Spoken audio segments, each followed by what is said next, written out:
Good evening and welcome to St Francis here at the Vicarage in Mere Heath for the fourth of our sessions on the background to the Old Testament, which forms our autumn course for this year. We, in the previous session, considered the nature of both theocratic and royal rule in Hebrew society and how this caused conflict between the traditionalist and the more progressive viewpoints, and that this was, at least in part, resolved through what was an increasingly messianic understanding of Davidic kingship, especially in Judah, and which reached its definitive understanding of Christology beyond Judaism into the early Christian centuries.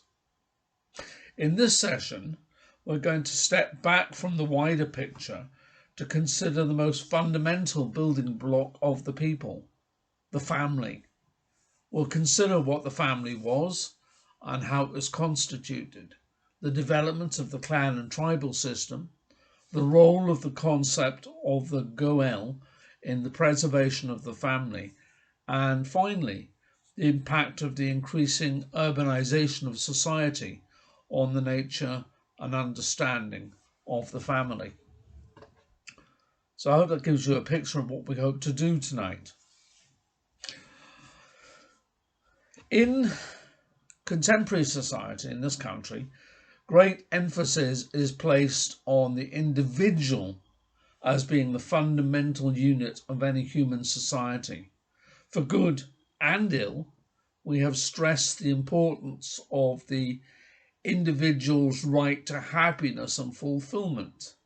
That can be seen, for example, in the American Declaration of Independence. And as well as that, we have developed a culture of individual rights. We have a whole industry connected to the idea of human rights, which is the right of the individual. Now, one of the most fundamental differences between our society and the society the inhabitants of the ancient world had is in this. And we need to understand that the concept of the individual, which we've developed, is something which is utterly alien to the inhabitants of the Middle East some 3,500 years or so ago. Hebrew or not, if such a person could grasp our understanding of the concept of the individual, they would be utterly bewildered by it. To them, a person was only such insofar as a member of a family. It's understandable, as it was the family which provided security in what was a relatively lawless and economically fragile society. The individual would be picked off easily or fall prone to illness or economic calamity with no one to support and assist him. So it's no wonder that the family was universally the most important group, because people feel even today a natural affinity with those to whom they are tied by blood. So when Abraham was called by God to travel to a promised land, it was not as an individual, but as a family that Abraham travelled. Early families in Hebrew society were extensive. Whilst most people were monogamous in marriage, men might have a concubine, even two wives on occasion, for the getting and raising of children, especially boys, was considered essential, and barrenness, which was considered to be the woman's fault, was a curse. And all we have to do is look at the story there of Sarah and Hagar.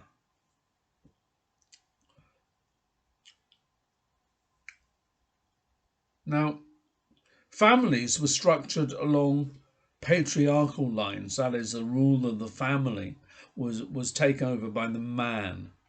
Although sometimes in very early society it was more nuanced, with descent, but not authority, reckoned to be from the maternal line. perhaps for obvious reasons. And it's something which actually has been brought around again in Judaism for some centuries now.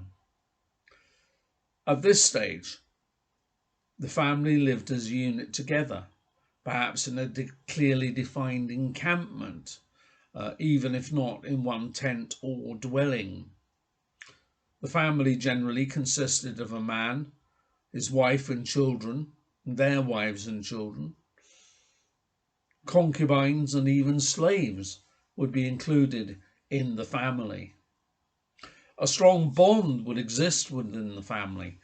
A man might even marry his half-sister, as is the case with Abraham and Sarah, in order to keep property within the unit. Certainly, a father had the power of life and death over his family members. We only have to consider the story of Abraham and Isaac in Genesis 22 to see that. But that was similar to other societies of the time, and including actually Republican Rome some centuries later, where the father, the paterfamilias, had this authority of life and death, quite literally, over the members of his family. Secondly, a family would naturally grow over time through the birth of new members. Large families were to be desired. We see time and time again in the biblical records families being praised as reward from God. The man who has children is blessed, particularly sons. We see this frequently in the Psalms, for example.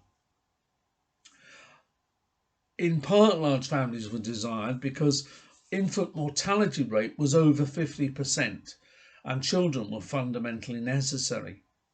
With no social security system, children were necessary at the most basic level to provide their aged parents with the support they themselves, the children, had received in infancy. Marriage was necessarily at a young age, and grandchildren would soon expand the family. Adoption was a common occurrence, and this too enabled the growth of the unit, as did the inclusion of slaves, especially freed slaves, as part of the family. As a new generation increased the size of the family, it necessitated living in new houses, not necessarily physical houses, but a new unit, but which was still part of the family. And this resulted in the growth of the clan, related families who maintained a close bond with each other. These cousins, as we would call them, referred to each other as brother. And indeed, the language didn't really differentiate between relatives of the same generation, and referred to a brotherly status instead. And this has great bearing later on, when, as we find in the New Testament, the brothers of Jesus are referred to. The assumption we make is that the brothers of Jesus are brothers in the same sense that a brother would be, as I have a brother myself. The language actually doesn't really bear that out. Brothers are a much wider group. Now, membership of the family and clan, and to a lesser extent the tribe, which was composed of a number of clans, brought with it both obligations and benefits. On the one hand, it conferred the protection of the clan and family in economic terms and in terms of defence. There's a definite benefit there. On the other hand, it gave you the obligation to be a provider of these benefits to other members of the group. And this wasn't something one could opt out of without foregoing membership of the group, which was a very serious step to take, and which would effectively place one outside of society, outside of protection. one of the chief benefits of membership of the group was protection. The slaying of a member of the group would place an obligation on the other members to kill the murderer in revenge, if you like, a useful deterrent. Necessary in a society which didn't have any form of police force, had a rough and ready system of justice. And over time, as can be seen in changing provisions in the Bible, this obligation lessens and it's replaced by the judgment of the tribal elders and later by the king and his courts. A fairly sophisticated penal system grew out of a rough and ready justice system which depended on familial bonds. Indeed, this can be readily observed in other cultures, even down to modern times, and that can be demonstrated from the work of contemporary anthropologists. Now, we come to the third point, one of the chief obligations of a family member would be act as the Goel, the Redeemer. If a person in the family group, the clan, fell into economic hardship and had to sell part of his property, the nearest male relative, and that was determined by strict rules, had the obligation to purchase the property or redeem it from a creditor, if at all financially possible. Brother was the closest, then father's brother, uncle, cousin, eldest cousin, and so on down the line.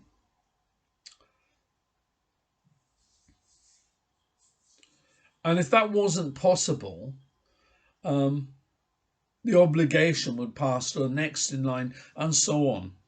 Now, in early stages, this was not optional, but an important part of what it meant to belong to the wider family. But later, the obligation could be renounced easily enough. We see, if you like, a loosening of the bonds.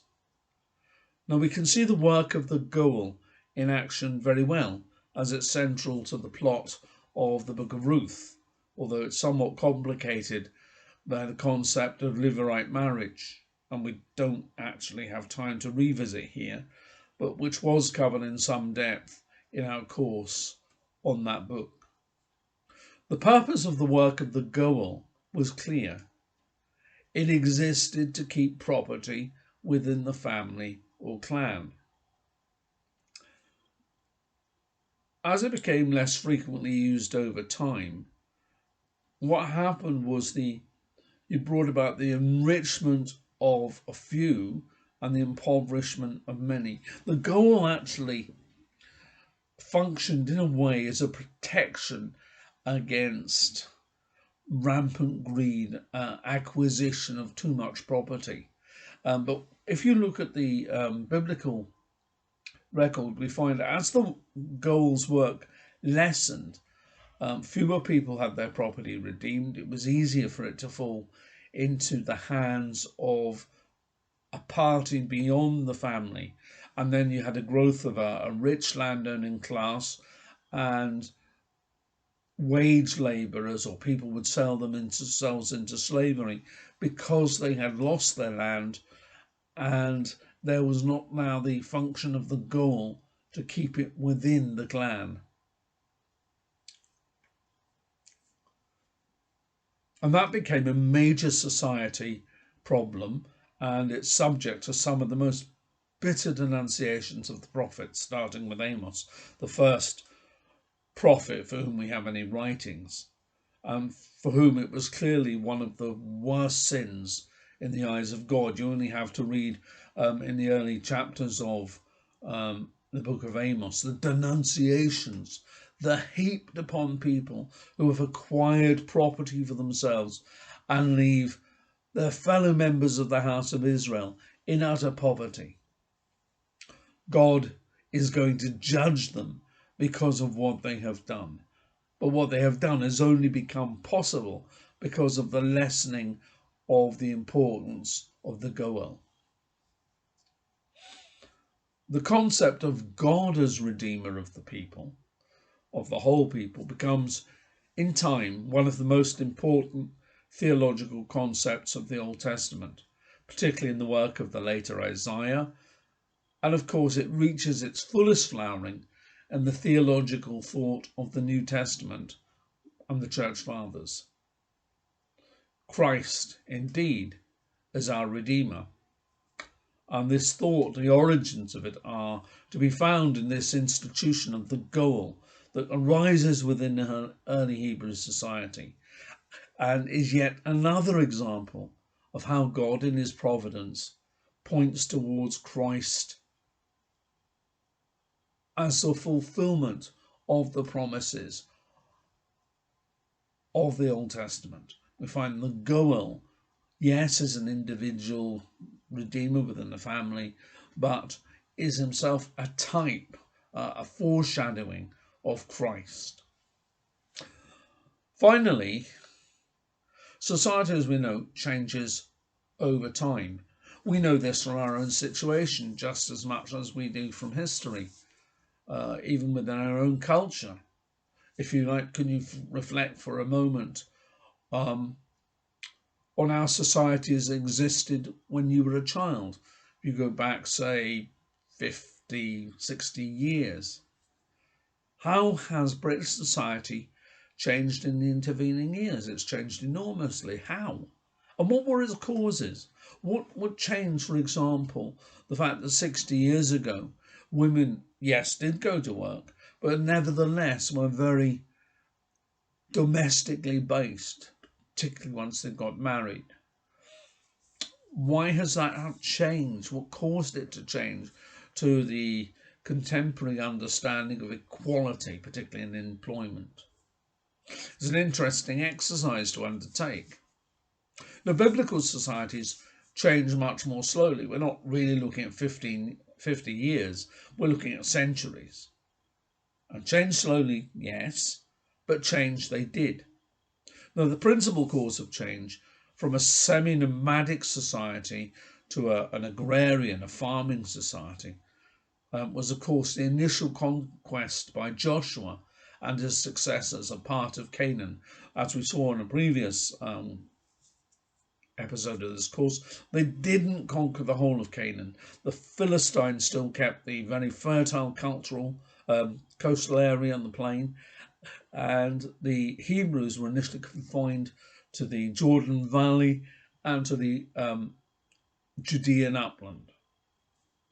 Now, conquering land led to the adoption of settled farming. And that in turn, because farming provides more than a semi-nomadic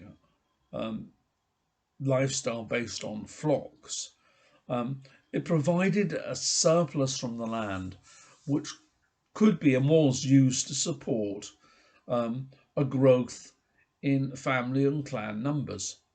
You have more food, you can have more children, fewer children will die, starvation becomes less of a problem. Now, as time progressed, more of the Philistine controlled area came under Hebrew control, either through conquest, and we do know from the Bible that there were campaigns of conquest, or through assimilation, through the surrender of the Philistine population in a particular area, and instead of being extirpated, they're brought in as hewers and carriers, have low status, but eventually get brought in to the Hebrew system. Now, this brought periods of peace and expansion, and in turn, it created greater economic prosperity. And that led to the growth of specialized crafts and trades. It's obvious if you have a surfeit of wealth, you can afford to release people from the production of food to support them to do other things. And the ruling classes, of course, very keen on having people full time to make weapons, to make jewelry, to make luxury goods, if you like.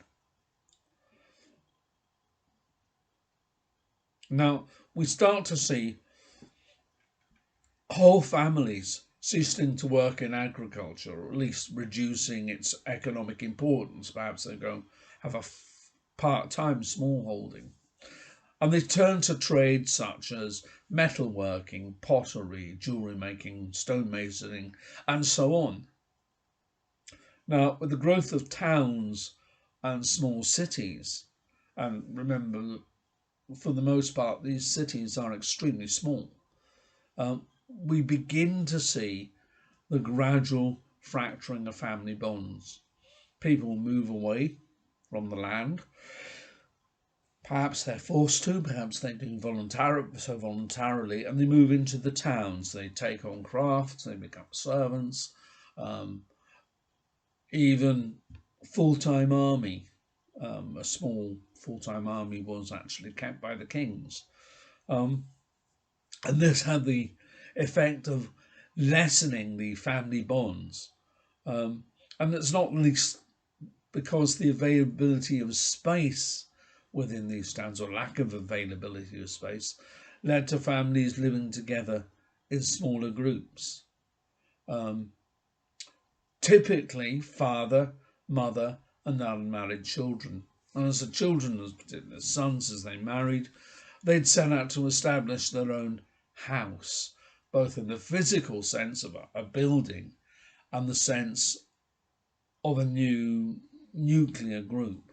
And we know this was the case, partly because of the biblical record, it gives some indications, and also partly because of the archaeological discoveries and records. When you dig down in these towns to the lower levels, you find that the houses actually are fairly small. They're certainly not capable of supporting the extended family that you found in earlier times.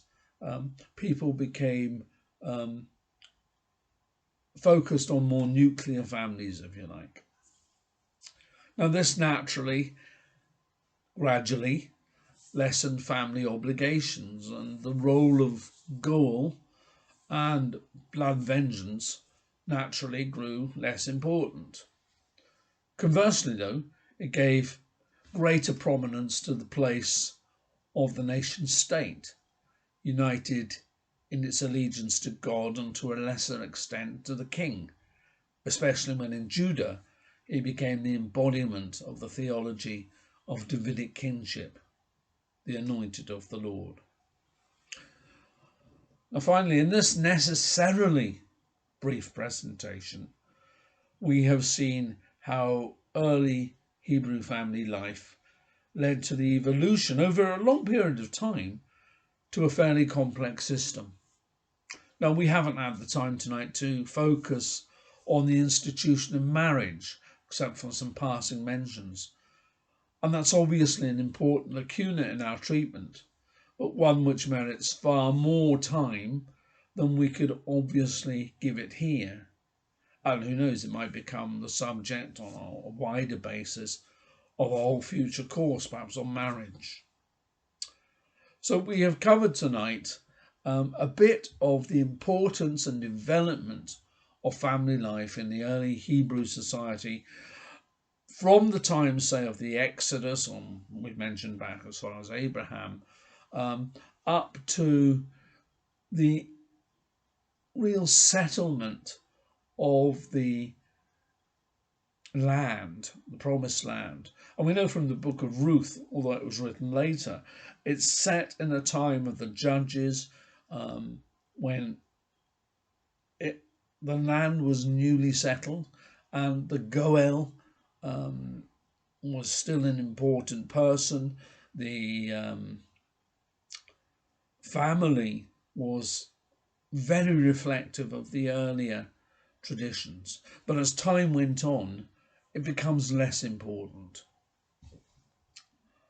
And we've seen how the settlement of towns and cities, the development of trades, and later on an intellectual life, actually had a considerable impact on the nature and role of the family. Next week, please join us, and we're going to be taking a look at the form of Hebrew worship, how it was that they approached God. And we're looking particularly how it developed up until roughly the end of the First Temple, when things did begin to change. So please do join us for that. Thank you for joining us this evening. Any questions I will try and answer as best as I can, but I hope you've enjoyed tonight. Good night.